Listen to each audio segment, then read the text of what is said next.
Hai, perkenalkan nama saya Sally Sylvia. Saya adalah mahasiswa D3 Keperawatan Politeknik Karya Husada Depok. Di sini saya akan menjelaskan beberapa poin penting mengenai apa sih itu hipertensi. Selamat menyaksikan ya.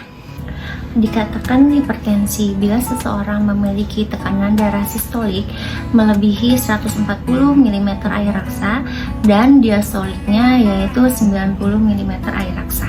Untuk tekanan darah yang normal itu adalah tekanan darah sistolik di bawah 140 mm air raksa, sedangkan tekanan darah diastoliknya yaitu di bawah 90 mm air raksa. Hipertensi ini merupakan salah satu penyakit yang sering disebut juga dengan silent killer ataupun pembunuh diam-diam. Kenapa? Untuk gejala dari hipertensi sendiri seringkali tidak dirasakan oleh orang-orang yang memiliki tekanan darah tinggi. Kadang-kadang sering kita temui gejalanya seperti pusing, sakit kepala, nyeri pada tengkuk, dada berdebar, sakit dada, dan pandangan yang ngeblur. Dan yang paling kita takutin dari hipertensi ini adalah komplikasinya yang dapat menyebabkan penyakit-penyakit lain seperti sakit jantung, sakit dan gangguan saraf, gangguan otak, serta dapat menyebabkan gangguan pada mata atau retina. Untuk di Indonesia sendiri, angka hipertensi cukup tinggi, hampir sepertiga dari orang dewasa menderita hipertensi dan sering sekali tidak diketahui dan tidak disadari mereka bahwa mereka memiliki tekanan darah atau hipertensi. Apa sih penyebabnya hipertensi itu sendiri? Penyebab hipertensi sendiri ada dua, yaitu faktor resiko yang dapat kita temui. Yang pertama yaitu faktor resiko yang tidak dapat kita ubah seperti umur, jenis kelamin, bahkan faktor genetik. Dan faktor resiko yang dapat kita ubah yaitu berhubungan dengan pola hidup. Nah, jadi bagaimana cara kita menghindari hipertensi itu sendiri? Yang pertama, penuhi gizi seimbang. Kurangi makanan yang terlalu manis, yang terlalu asin, atau makanan yang berlemak. Yang kedua, pertahankan berat badan dan lingkar pinggang. Jadi untuk pria sendiri, lingkar pinggang yang kita harapkan di bawah sama dengan 90 cm dan untuk wanita di bawah sama dengan 80 cm. Kemudian stop rokok, batasi mengkonsumsi alkohol dan olahraga yang teratur, dan jangan lupa mengonsumsi obat-obatan hipertensi dengan secara teratur. Apakah kalian tahu apakah hubungannya mengonsumsi garam secara berlebih dengan tubuh kita dan hipertensi? Garam atau natrium atau sodium mengikat cairan.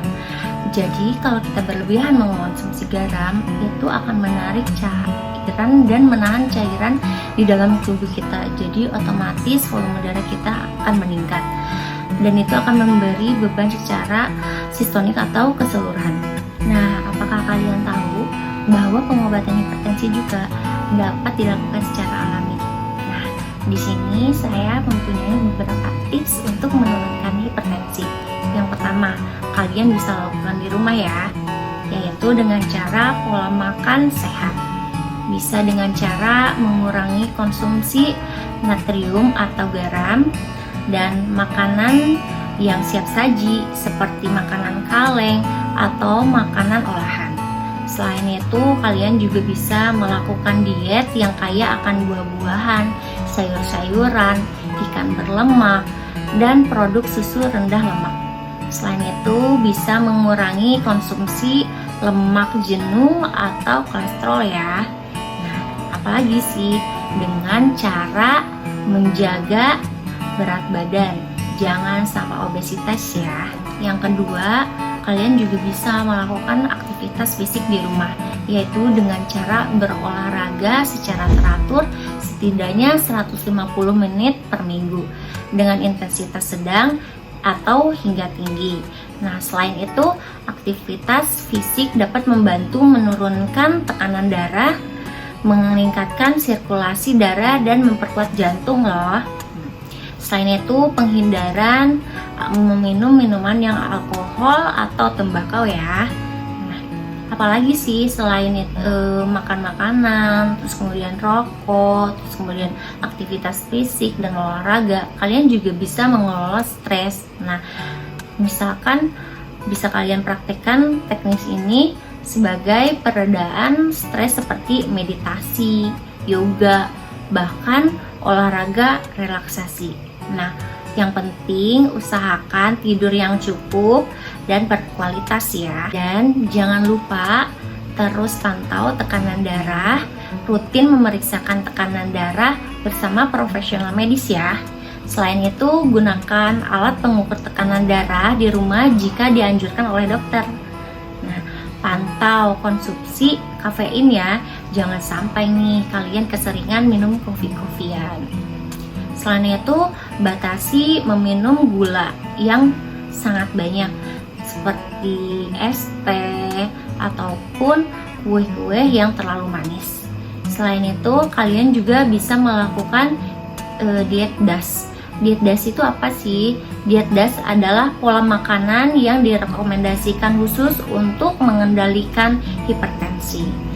Jadi, ini mencakup makanan yang kaya akan nutrisi dan rendah garam. Satu hal yang terpenting yaitu tetap menjaga pola hidup yang sehat ya. Karena pola hidup yang sehat akan menentukan badan serta jiwa yang sehat juga loh untuk kedepannya. Selain tindakan non-farmakologis yang tadi disebutkan, apakah benar mengonsumsi seledri secara rutin baik untuk menjaga darah normal? Yuk kita simak penjelasannya. Yaitu fakta ya, karena sudah ada penelitiannya untuk mengonsumsi ekstrak seledri itu bisa menurunkan tekanan darah hingga 8 mm Hg selama 6 minggu dari konsumsi atau terapi seledri tadi. Fakta atau mitos, pisang baik untuk menjaga kestabilan tekanan darah tinggi? Nah, itu adalah fakta ya. Memang ada studi yang menyebutkan bahwa pisang ini bisa membantu untuk mengurangi tekanan darah. Nah, bagaimana caranya? Kita dalam satu ukuran pisang yang ukurannya medium itu mengandung 450 mg dari potasium alias kalium. Nah, untuk kalium ini bisa melawan efek dari natrium yang kita kenal dari garam, sehingga tekanan atau tensi dari pembuluh darah kita itu berkurang dan tensi kita pun akan menurun. Jadi jelas pisang itu bisa membantu untuk mengurangi tekanan darah kita. Nah, ada satu lagi nih, fakta atau mitos mengenai alpukat dapat menjaga kesehatan tekanan darah. Apakah benar? Ternyata itu memang fakta ya, karena menurut penelitian bahwa alpukat ini mengandung asam oleat, kemudian ada asam folat juga, dan ada kalium juga seperti halnya pisang. Nah, sehingga zat ini ternyata bisa untuk mengurangi tekanan darah pada mereka yang memiliki gangguan hipertensi. Tapi penting untuk mencatat ya, bahwa penata laksanaan hipertensi dapat bervariasi tergantung pada tingkat keparahan dan kondisi serta rekomendasi dari dokter. Selain itu, penting juga untuk berkonsultasi dengan profesional medis atau dokter untuk menentukan rencana penata laksananya ya, yang sesuai dengan situasi individu. Kemudian dalam beberapa kasus, terapi non-farmakologis mungkin tidak cukup dan dokter mungkin meresepkan obat-obatan untuk membantu mengendalikan tekanan darah. Sekian penjelasan hipertensi dari saya. Thank you for watching.